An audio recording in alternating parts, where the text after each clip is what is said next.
Hey, welcome to another episode of the Get More Students podcast. I'm your co-host, Alex Asher, and CEO of LearnCube. And I'm Herbert Gerzer, founder of herbertgerzer.com. And today we are going to focus on a pretty exciting topic, how to attract more students with scroll-stopping copy. And Herbert and I were talking about this topic because every language school and tutoring company needs to nail, first of all, their advertising and promotional copy. And it's hard. Absolutely. It's definitely hard for me. What to write, how do I create a hook?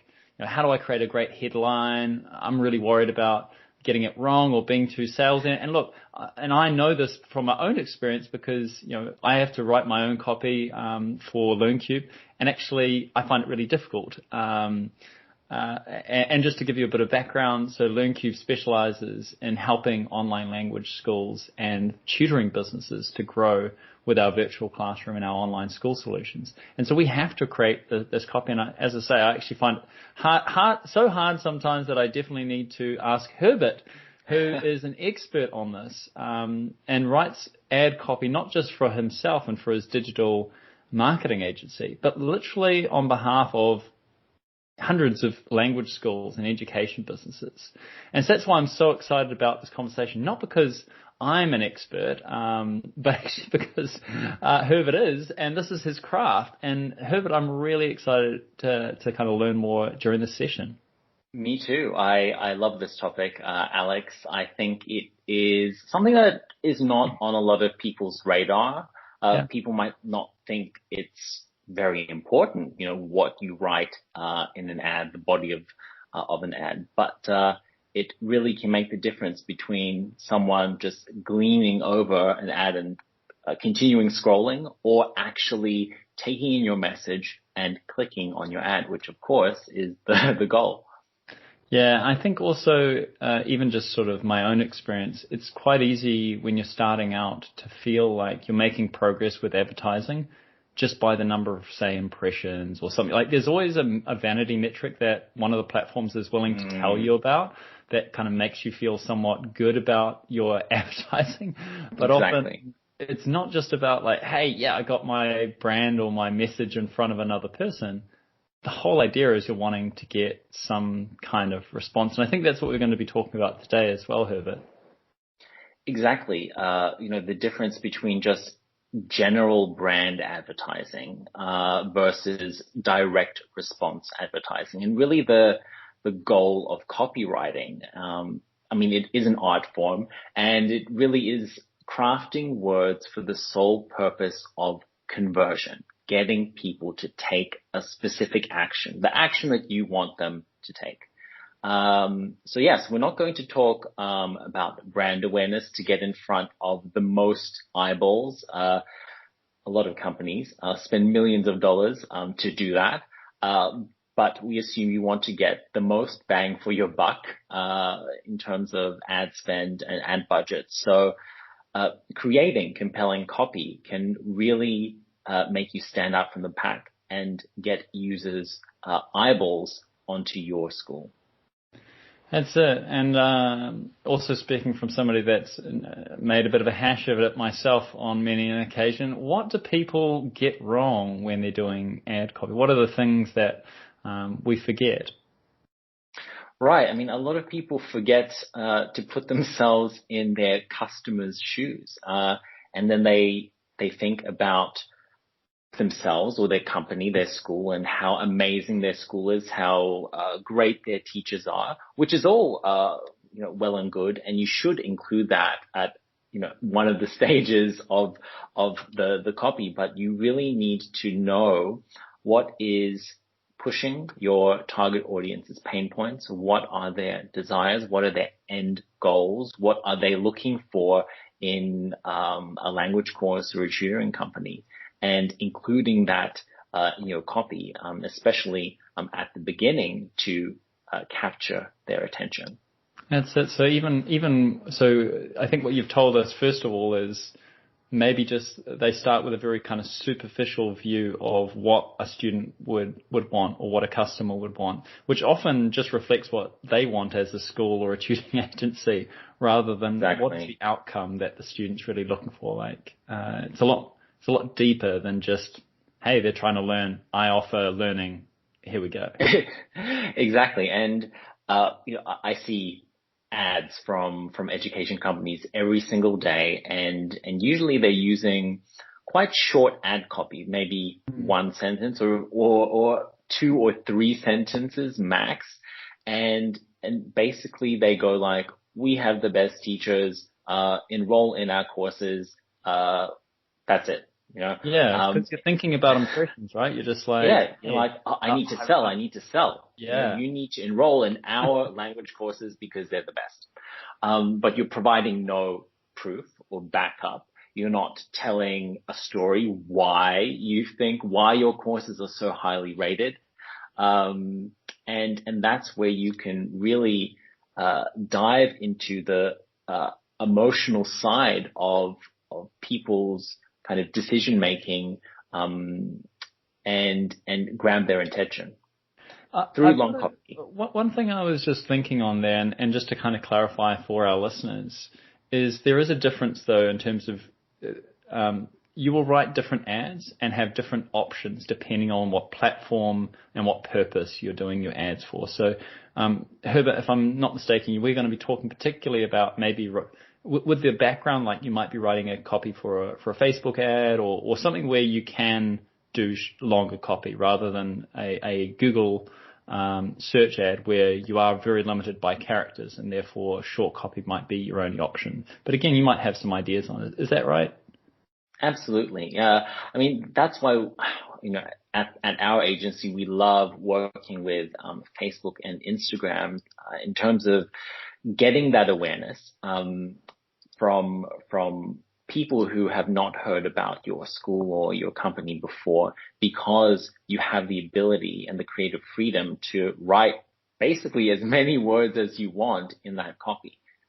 Yeah. Okay. So we're going to be assuming that we've got not a tiny limitation of characters, and we can and give this a good go.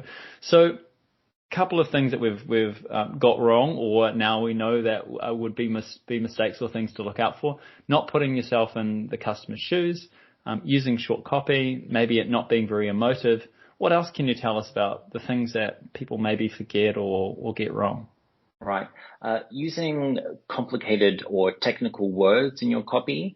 Maybe you're describing, a course or your teaching method, but you've got to be careful, not to use complicated, difficult words for people to understand. And also using those types of words in long blocks of text, which are very hard to scan. So you want to use easy, simple words, in short sentences. So it is much easier to read. You also, want to make sure you, distinguish between features and benefits of your school and your courses. And I think a lot of people have difficulties when, differentiating between, one of their benefits and one of their features, Alex.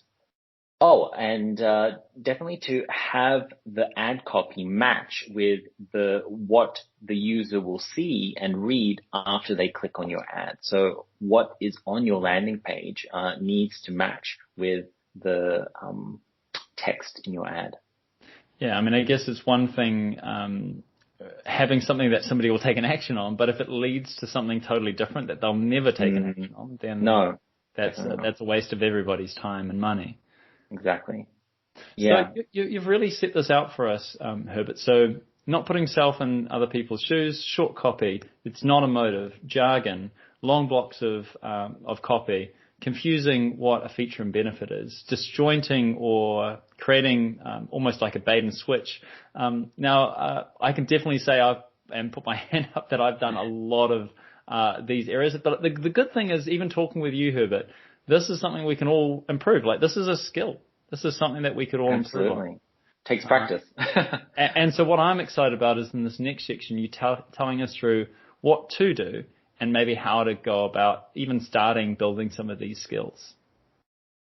Right. I mean, let me give you some quick strategies that you can implement to really persuade people to take that action that you want them to take. A great way is in the first line of your ad copy. Basically, the hook is to call them out. Maybe you're calling out their problems, maybe you're calling out their desires, and you want to be really specific. Not like, do you want to improve your English? I mean, everyone wants to improve their English, right? But do you struggle presenting sales figures in front of your colleagues? I mean, that's extremely specific, and you will only get to that specificity if you know your target audience inside and out and know what their pain points and desires are. And I just use a question in that hook, and using yes questions are fantastic. Creating that kind of positive effect of the reader or the visitor saying yes to that question in their mind. And, every yes is closer to a yes for them to enroll in one of your courses. I really like that. And I think, particularly because, again, what you meant, and by the way, this is Herbert's tagline of this scroll stopping copy. But the whole idea of this calling out is otherwise anything that is not to do with me, because it's all about me. Absolutely. As a student, as a customer, as a consumer, it's all about me. So if I'm looking through anything, if I'm watching TV, if I'm on my screen, anything, it's like, is this relevant to me? And so the whole time I'm just like actually trying to get rid of noise, like not relevant, not relevant, not relevant. And so when you're calling out my biggest problems and desires, if it's a general thing, I'm like, yeah, I'm learning English. So what? It doesn't tell me why I should stop and listen. But as soon as you mention something really specific, I'm like, whoa, my brain's like, oh, I need to listen. I need to engage. I need to figure out what else this person has to say. So I think that's where all of this sort of comes from, is that first headline, that first hook is all about calling out my problem and desires. Absolutely. And also creating emotion. That's a huge part of it. And it doesn't necessarily need to be a positive emotion. You can also play on negative emotions, fear of missing out, fear of not getting the career promotion because of their language skills, or playing on some of their insecurities. But, always positioning then your product, your course, your school as the solution to getting them towards their end goals. So again, being really specific about that works extremely well. And you're really creating a beautiful, like a contrast there, right? You're saying, and actually I can imagine why you might want to use some of those negative emotions is to help identify a pain, help identify the action needs to take place. Because also, if everyone's comfortable, if everyone's just happy doing their thing, then there's no reason to stop, no reason to change. So sometimes maybe those negative emotions, if they're done very well and show a strong solution, a positive emotion that can contrast with that, then it can be really effective. Is that kind of, do you actually have any examples of that? And let's use language education as an example. Sure. I mean, creating more of it's not necessarily negative, but more of a controversial emotion, like you've been learning English the wrong way. That's like, oh, okay, which way is that? That's something that really captures people's attention. And then obviously in continuing in the ad copy, you would call out the ways that people have been learning up to now, whether or not they're the right ways to learn. That's up to you. You've been learning through 2D language apps that really don't get you anywhere. You don't get to practice your speaking skills, and maybe you've tried out this and this platform, and you're not satisfied with the teachers there. You're building up that, I've had that experience before. That hasn't been a good experience. So tell me how I can improve that. And then further down the copy, you would introduce your solution, your school, your offer, to solve all their problems. And it's so good as well, because you're like, the more I'm reading, the more I'm thinking, kind of going back to your yes thing, it's like, oh wow, this person really understands me. I need to know who this person is. Now it's of course the school or who it is that's doing the advertising, but the longer I'm engaged with that and the more you can help me read a story that fits my profile, I'm like, oh wow, so you're actually made for me, not for the general language learner or the general add your subject here tutoring service. That's very good. So tell us more. We've talked about calling out problems and desires, writing long copy, and I think you kind of discussed that. We've talked about creating that emotion, using that hook. Tell us more around what are the other kind of strategies that we can use to persuade more people to take action? Absolutely. Again, being descriptive and using more descriptive words and not always the words that everyone else uses. For example, like a word like exciting, you might use thrilling. You could use the word boring, or you could use something like mind numbing. These are all more descriptive words that evoke emotion and action. So get out your thesaurus and come up with other emotive words. Again, using short, simple words. You should really write how you speak. It should be casual, conversational, and really at an easy level in order to capture everyone's attention. Also, presenting your benefits and the solutions. And I have a good exercise with that because a lot of language schools and tutoring companies struggle to distinguish between features and benefits. A feature might be, for example, native speaking teachers. And let's face it, most language schools have native speaking teachers. But why is this feature notable? You can learn the real language that people speak every day.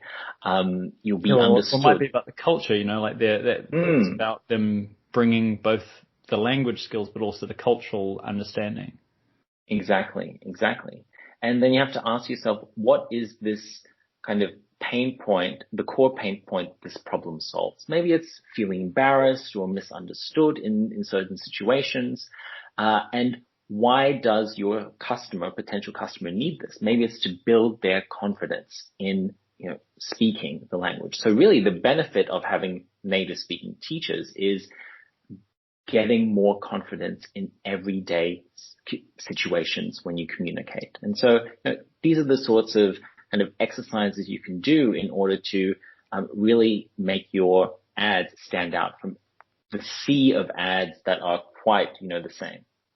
I'm just wondering if there are, this is kind of just coming off the top of my head here, Herbert, but it feels like maybe just asking, I've heard of this kind of technique of just asking the same question lots of times to get to an answer. Sort of like, we often native why. Why do I care? Yeah, exactly. It's because it does, maybe can we go through that very, very briefly? I think you've already said the things, but if I was like, we have native teachers and why do I care? Because they can teach the real language that people use. And why do I care about the real language that people use? Because you want to fit in those situations. And why do I want to fit in those situations? Because you want to build your confidence. Right. Yeah. So often, I don't think we've nailed it there. We've kind of talked off the fly, but you can kind of see just asking those three questions can sometimes help you if you're feeling a bit blocked. See if you can get to a point where you're like, okay, that's the emotional part of why somebody wants to do it. And I think that's the critical thing is that emotion that you're trying to get into. Great. Other things, of course, including student testimonials or student stories. Again, people want to see other people like them who have gone through that transformation. And it's very simple to create a story about one of your current or past students, and can be one of the most effective ways of marketing. And of course, like anything, practice makes perfect. So write as many headlines and ad copy as possible and test, test, test.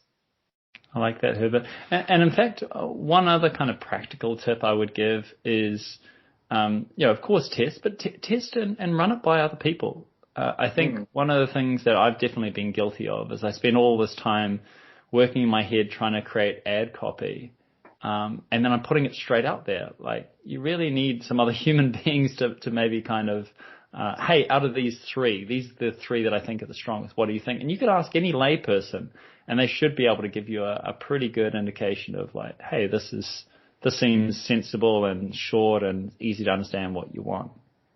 Yeah. I also want to give some tips in terms of where to get inspiration from. Like we've talked about some strategies on how to write, but still people need something in front of them.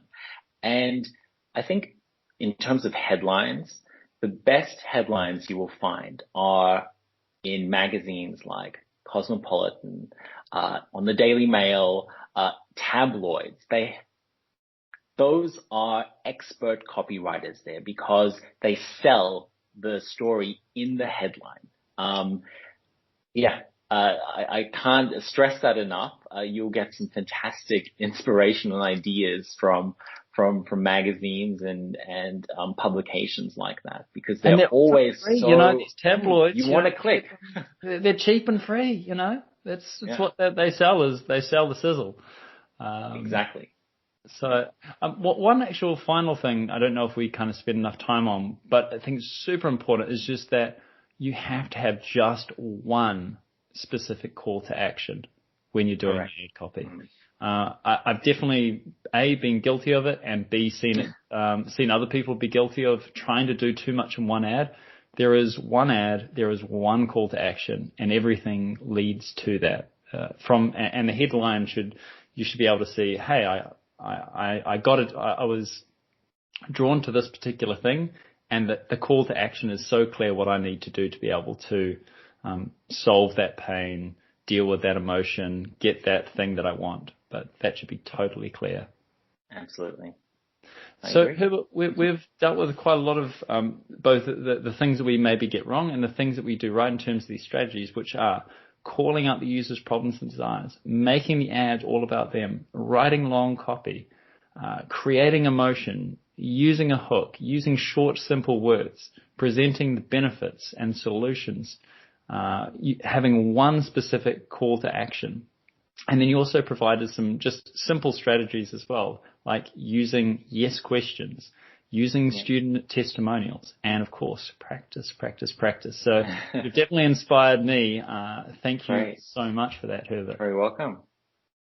So thank you so much for listening into another episode of the Get More Students podcast. Now, the goal of this podcast is to give you insights, inspiration, and motivation, particularly for those owners and marketing managers of language schools and tutoring companies. Now, in this episode, we've really dug into how to craft scroll-stopping copy. And if you'd like to get more, subscribe now and get more students for your organization. Thanks very much, and see you next time. Catch you in the next one.